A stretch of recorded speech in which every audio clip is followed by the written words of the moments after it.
Bihar TV times, खबरों की रफ्तार। नमस्कार, आप देख रहे हैं बिहार टीवी टाइम्स। खबर वाल्मीकि नगर संसदीय क्षेत्र से है, जहां इस चुनावी मैदान में असम के कोकराझार से 2 बार निर्दलीय सांसद रहे नवा कुमार सरनिया ने मारी एंट्री। वही नवा कुमार सरनिया की उम्मीदवारी से महागठबंधन और एनडीए की बड़ी मुश्किलें अब जनजातीय वोटरों में सेंध। दरअसल शुक्रवार को बगहा में गढ़ सुरक्षा पार्टी के पूर्व सांसद सह राष्ट्रीय सलाहकार समिति के चेयरमैन विनोद नायक, अति पिछड़ा आरक्षण बचाओ महामोर्चा के अध्यक्ष जयनाथ चौहान तथा प्रदेश अध्यक्ष मंजू कुमारी ने प्रेस कॉन्फ्रेंस कर नवा कुमार सरनिया को वाल्मीकि नगर लोकसभा क्षेत्र से चुनाव लड़ने की घोषणा किया। साथ ही बताया कि 6 मई को नवा कुमार सरनिया अपना नामांकन कर चुनावी मैदान में जनता के बीच उतरेंगे।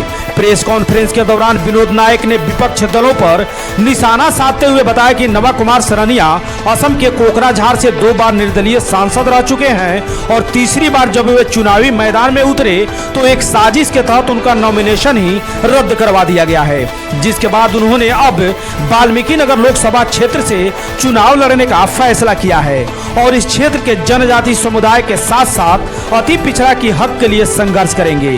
वही वाल्मीकि नगर संसदीय क्षेत्र से नवा कुमार सरनिया की एंट्री से एनडीए और महागठबंधन के उम्मीदवारों की बेचैनी बढ़ चुकी है, जिससे वाल्मीकि नगर संसदीय क्षेत्र का चुनाव अब काफी रोमांचक मुकाबले की ओर बढ़ता हुआ दिख रहा है।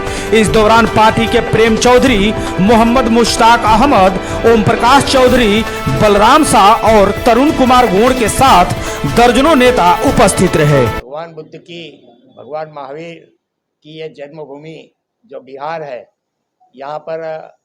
मैं यहाँ पर जो आया हूँ वो वाल्मीकि नगर लोकसभा सीट पे हमारे नवा कुमार सरनिया जो आदिवासी समाज से है और वो यहाँ पे नामांकन करने वाले हैं।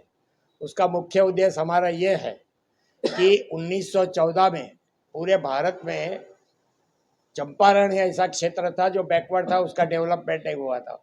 तो महात्मा गांधी से लेकर नरेंद्र मोदी तक के तमाम बड़ी बड़ी राजनीतिक पार्टियों के बड़े बड़े नेताओं ने यहाँ से जीत कर जाते हैं, मगर चंपारण आज भी भारत का सबसे बैकवर्ड एरिया है। उसका कारण क्या है? यह मनुवादी शक्तियों को रोकना और SC, ST, OBC अति पिछड़ा माइनॉरिटी को उसका हक अधिकार दिलाना, ये हमारे नवा कुमार सरनिया का अधिकार है।